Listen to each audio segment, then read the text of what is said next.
date and authorship of the book. We shouldn't be surprised that we don't know who wrote this magnificent literary treasure.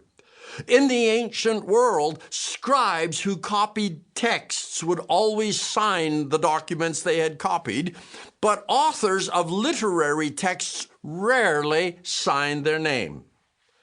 According to Jewish tradition, Samuel was the author of both Judges and Ruth, Baba Basra 14 to 15. But in the history of interpretation, many other names have been proposed. Some suggest Nathan, some a northern Israelite of the 9th century whose language was influenced by Aramaic. This is Weinfeld. Because the book tells a woman's story, some have suggested a female author, perhaps Tamar, David's daughter. This is Adrienne Bledstein's proposal. She had experienced tragedies that happened even to royal women in a patriarchal world, and so we get this book here that tells a story from women's perspective. But the narrator's sympathy toward women does not necessarily mean that a man could not have authored the book. We should not rule out the possibility of a woman author, But given the weakness of evidence for female literary activity in Israel, the theory seems strained and sometimes wishful thinking.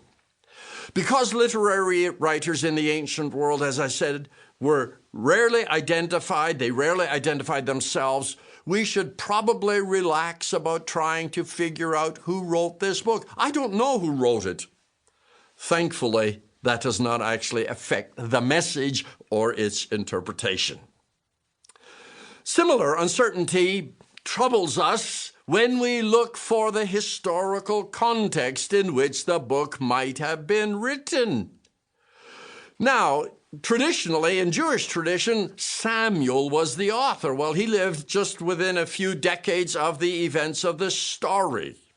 But for more than a century now, the majority of critical scholars have tended to date Ruth in the post-exilic period, that is, the period of Persian dominance in that world. And they do this for several reasons. First, there are Aramaisms and late Hebrew forms of expression in the book, which suggests to some it must come from a time when Aramaic was the lingua franca.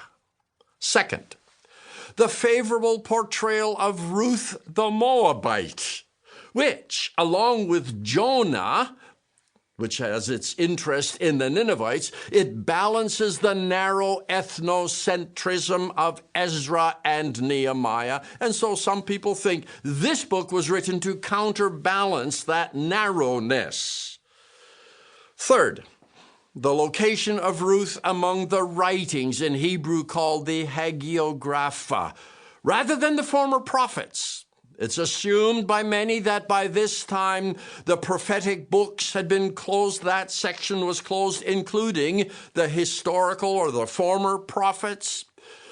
Frederick Bush acknowledged that the author employed a mixture of pre-exilic standard biblical Hebrew features and early post-exilic features, which led him to propose a early post-exilic date, perhaps shortly after 538 BC, when Cyrus issued the decree that the Jewish exiles could go back to Jerusalem to rebuild the city.